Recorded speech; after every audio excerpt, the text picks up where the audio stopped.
going to be using some 147 grain.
Man, you know, 20 rounders are so goated.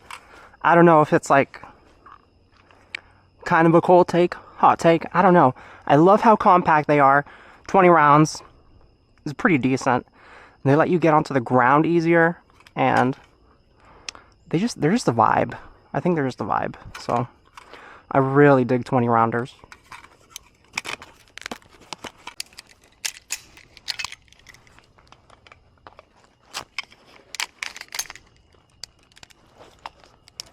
Yeah, I know. I have an addiction to press checks. I don't know.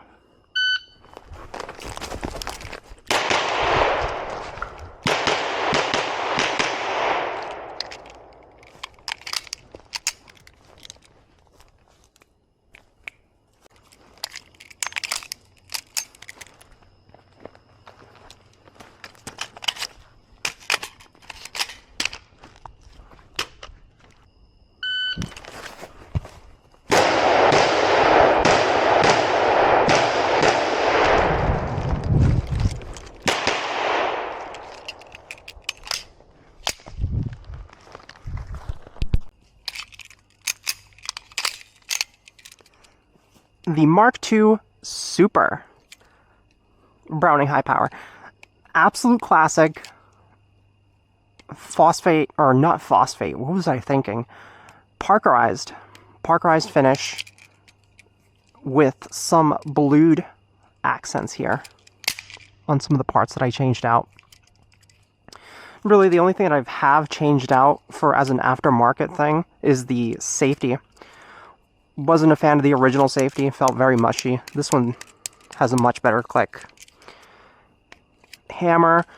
This is an aftermarket hammer. I couldn't find an original blued hammer, so I got this from, I think they're called Cylinder and Slide, because I wanted a blued hammer, so there's that.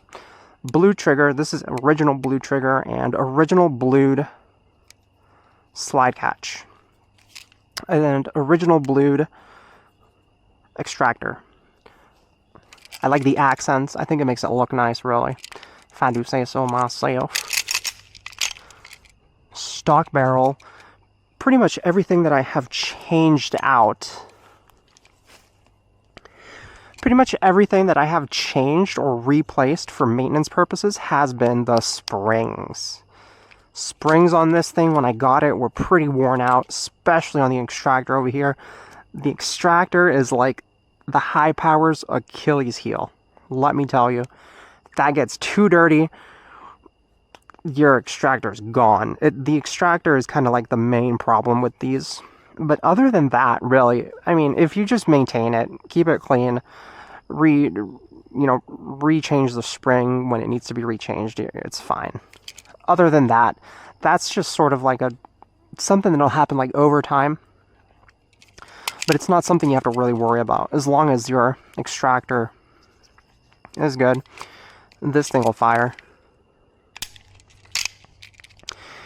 You know, if the M&P has never, if the M&P never existed, I would still be carrying this high power to this very day. I think it's a great pistol.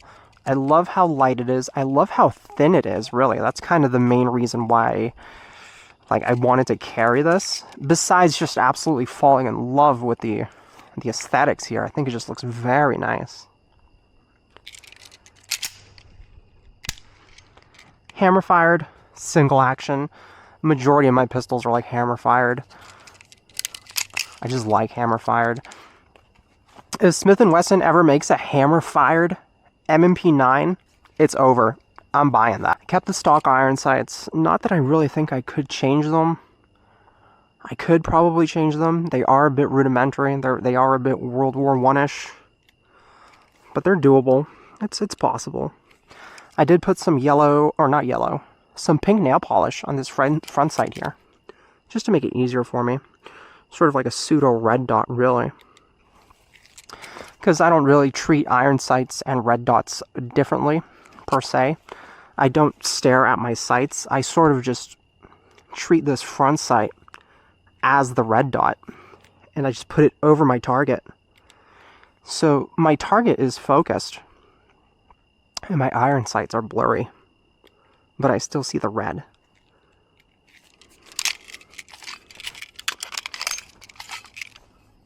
.13 round magazine, unheard of back then when these bad boys came out. That's where it actually got the name high power, or as the French would call it, Le Grand Puissance, or some shit. I just call it the Browning Super, because I just think it's super. No, that's not where the name came from. These grips, I've had these grips made for me by Brownworks Design, I think it was called. I told him how I wanted it, the color, the medallion. He did the medallion for me. He pretty much, it came out great. He even did the little lanyard cut here for me. Of course, over some time, these grips have gotten sort of beat up. But that's kind of what I expected from a daily carry. Browning doesn't even make these anymore. I think they got discontinued in like 2018. Somewhere around there. Not sure. Then, you know, FN came out with their bullshit. I just hope that Browning goes back to making these. Because I would like another one. Really, I would like another one. Actually, I would like if Browning would make their modern take on the high power, which, to me, really, it would just be this exact thing with this exact setup here with an optic cut and an integrated rail. Not a rail that would, like, change the shape here, but just a rail underneath. I think that would be okay. Maybe a different trigger. Maybe if they did like a flat face trigger, and that I guess that would be acceptable. They got to keep the hole in there though. That hole is a vibe. No other trigger has that hole there, and I just think it looks nice. There we have it. Mark II, Browning High Power.